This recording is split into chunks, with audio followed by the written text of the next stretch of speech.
respondendo a sua pergunta, o bom é...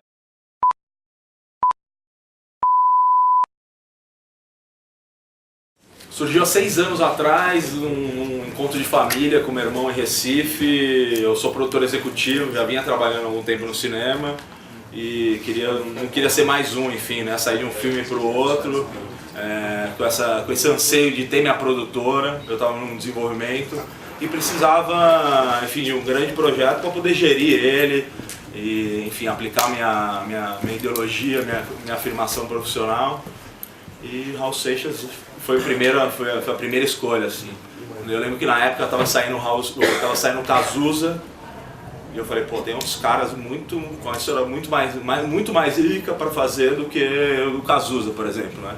Minha história da música veio muito com Elvis, Beatles, na época do meu pai, do meu irmão, então Raul Seixas foi a primeira, né? Fazia 20 anos que ele tinha morrido, enfim, o trabalho de pesquisa também, né? Não foi à toa, né? E saber também que a primeira ideia não foi dele. Eu sou lá de Salvador e várias pessoas, vários cineastas pensaram nisso. Inclusive quando eu conheci Denis, eu também tinha esse tesão de fazer uma coisa com o Raul. Foi quando eu encontrei com ele em 2005, e quando ele falou que já estava com o caminho, abrindo o caminho, foi aí que a gente se juntou. Mas essa ideia, acho que o grande lance não é só ter a ideia, é como você vai botar ela na tela, entendeu? Porque ter uma ideia bacana ou ver Raul e falar, pô, Raul é genial, vamos fazer um filme. Várias pessoas tiveram essa ideia, inclusive lá na minha terra, os principais cineastas da Bahia, de Edgar Navarro, a Paula Ribeiro, Araripe, etc.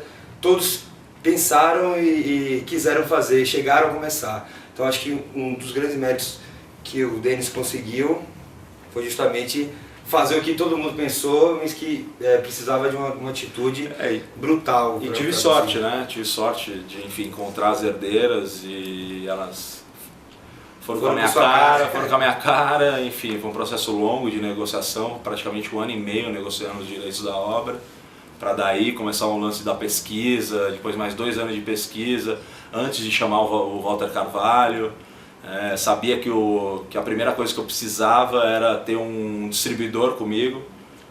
Não adianta você fazer cinema hoje para o diretor, né? Fazer o cinema para ele, né? Acho que o cinema autoral sempre vai existir, né? Mas o cinema comercial, o cinema de produto, né? De penetração, que é o que a gente precisa hoje na indústria, ele precisa acontecer, né? E Raul, de certa maneira, viveu isso e se colocou dessa maneira, né? Estava no sistema, absorveu o sistema, usou o sistema e pagou esse preço, né? Eu reuni quase 400 horas de material de arquivo, né? Então tive que fazer escolhas, né? Tem muita coisa que é prostituída na internet, né? Então que as pessoas realmente vê constantemente, né? A gente quer mostrar o Raul de uma outra maneira, né? Então tem muito material de arquivo, é uma salada que a gente fala de suporte, né? Desde Super 8, 16...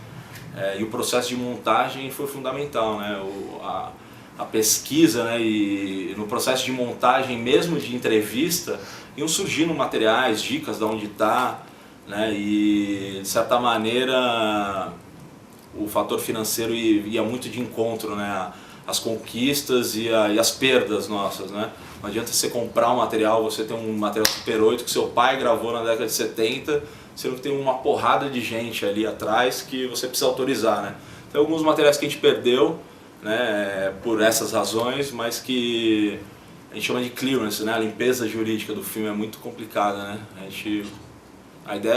O filme estava calçado em 30 músicas, por exemplo, e hoje ela tem 51, né? Então o próprio projeto pediu mais tempo, né? O filme durou 6 anos, né? Era pra gente ter lançado esse filme nos 20 anos da morte do Raul. Infelizmente a gente não conseguiu, mas hoje eu tenho certeza que não era para ser nos 20 anos, né? Era para ser agora, realmente, né? Filme de ficção, né? Mas a gente percebeu que não existia nenhum material de arquivo, as pessoas não conheciam o Raul, né? Não viam o Raul, né? As imagens que tinham na internet eram muito mal trabalhadas, picadas. E pensando em produto, indústria mesmo, a gente falou, pô, não dá para fazer um filme de ficção, ainda mais o Raul, né? O Cazuza, no caso, enfim, é uma visão específica de um certo momento, né? E o Raul, a gente sabia que tinha muito material perdido, muito material que as pessoas não tinham aproveitado e que daria um belo trabalho, né? Pensando em formato, né? A gente sabia que o filme tem uma carreira, a gente sabe que o documentário tem uma carreira no cinema, depois ele vai para a TV, depois ele vai para DVD. A distribuidora Paramount fala que é um produto de library, né? Que é um DVD que o cara vai vender durante 20 anos, né? Enfim, foi uma opção que a gente fez, né? Eu tenho os direitos ainda do filme de ficção, mas a gente não tem ainda pretensão imediata de fazer um filme de ficção, né? Raul é muito complicado, né? Fazer um filme de ficção de um personagem tão rico, com 100 minutos ou 90 minutos, né? Você pode botar tudo a perder, né? Demorei praticamente 2 anos para convencer o Paulo Coelho a fazer uma entrevista, até que ele viu uma reportagem no Almanac e percebeu que era um trabalho sério. Ele falou, vem pra cá. A gente teve que ir 1 mês depois, a gente teve que ir pra Geneve, lá na Suíça. Logo quando eu comecei a fazer o filme, que eu vinha pra cá pra São Paulo para encontrar com o Denis, eu saía perguntando pro cara do táxi, pras pessoas que eu ia tomar um lanche, sabe? Para as pessoas, sabe quem é Raul Seixas? E a maioria das pessoas falava não. Aí eu começava a cantar, eu cantava 10 músicas e eles conheciam as 10 músicas, mas não sabia que era Raul Seixas. Então a gente acha que ele está no imaginário, mas agora um dos objetivos desse filme a gente tem que fazer um resgate dele, né? Porque na nossa cabeça ele tá claro, mas na multidão, na população, todos conhecem a música dele e não sabem quem é o cara, não sabe se ele veio da Bahia ou se ele veio do Rio, não sabe se ele tem barba, né? Se ele é preto, se ele é branco, etc. Isso tudo, eu acho que foi no começo uma das coisas que eu fiquei achando mais bacana, que foi justamente mostrar um cara que todo mundo conhece, mas que não sabe nem que o nome dele é Raul Seixas, que fez Maluco Beleza, ou que fez Tente Outra Vez, ou que fez Trem das Sete, né? Músicas que todo mundo já tocou no violão, ou todo mundo já ouviu, conhece. Então acho que esse resgate também Tenta fazer uma obra única, né? Eu acho que o cinema, a sétima arte, serve para imortalizar as pessoas, né? A ideia, eu falei, tenho que ir atrás da família. Até então as pessoas só conheciam a herdeira brasileira, né? Que é a Vivi Seixas, que é filha da Kika Seixas, que é DJ. E aí, enfim, com o passar do tempo e se envolvendo, a gente descobriu que tinha 2 herdeiras americanas que moram nos Estados Unidos, né? Então o processo foi de uma aproximação complicada, até porque, né, quando se trata do Raul Seixas, né, tá claro, né, as quebras familiares, muitas mulheres, enfim, né? O filme serviu também para, de certa maneira, aproximar as herdeiras, né? Como eu falei que eu tive sorte nesse sentido também. O filme serviu para aproximar elas, né? Brigas existem, passei por vários problemas, mas a comunhão e o caráter que a gente estava querendo dar para o filme foi muito maior do que as brigas, enfim, né? O spoiler é enorme, né? Raul Seixas tem mais de 200 músicas espalhadas por não sei quantas gravadoras, editoras. Mas deu super certo, o irmão dele, o Plínio, é incrível, cedeu materiais pra gente, a família se aproximou, né, com a entrada efetiva de recursos, falou, pô, agora vamos fazer, vai rolar. Então foi um processo de aproximação, convencimento e carinho que a gente tem até hoje. As herdeiras não puderam vir para o Brasil, as americanas, por questões particulares. Mas enfim, a Vivi estava com a gente na pré-estreia em Salvador, a Kika estava aqui em São Paulo. A gente acabou tendo um envolvimento muito próximo da família como um todo, né? Os advogados estiveram no Rio de Janeiro, os representantes viram, tudo certo. Tem aquela coisa de não denegrir a imagem, né? Apesar de a gente ir a fundo em algumas questões, botar na ferida, a gente teve sucesso, né, com relação a isso. Eu sou fã do Camisa de Vênus, né? Então, quando encontrei ele, eu fiz questão de falar isso pra ele. Além de produtor do filme, eu era fã do cara.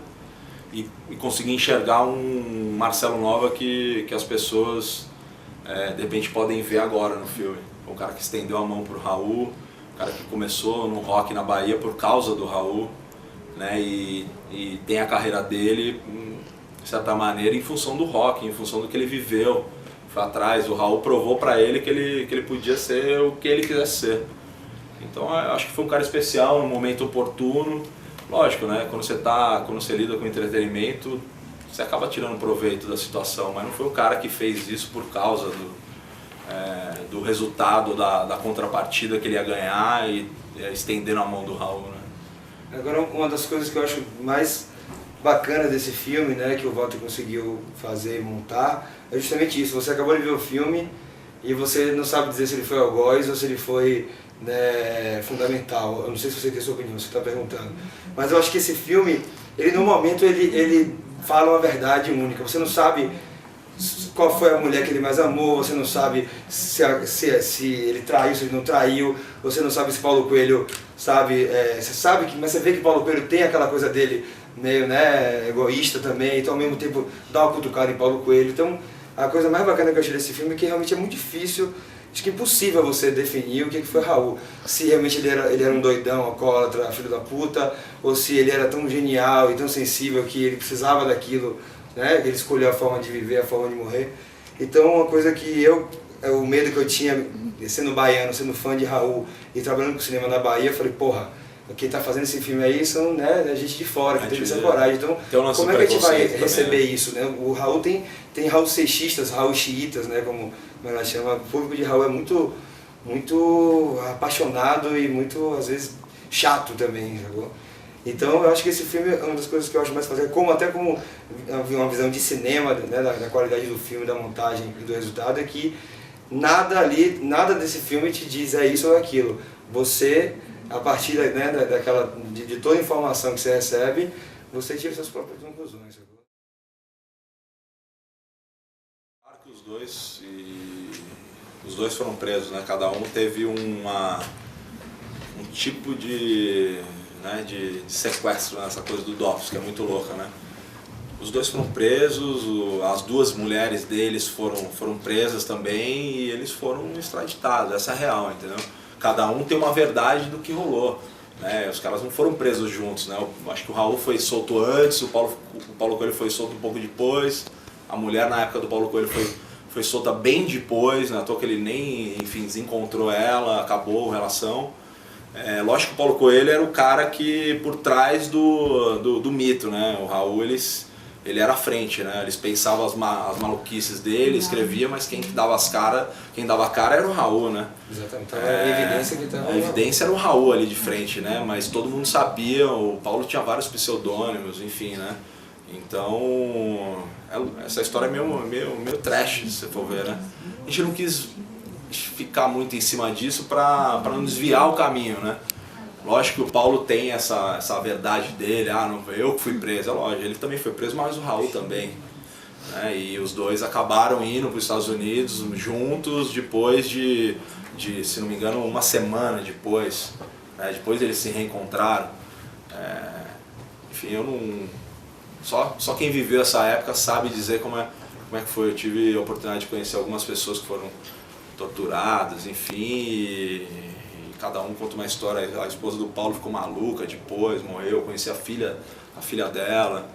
É uma história meio cabreira mesmo, e que, enfim, o fato é que os caras se envolveram nisso. A hora que a ditadura se deu conta, os caras estavam mobilizando o país em cima de músicas, em cima de contestamentos que os caras não enxergavam antes, né?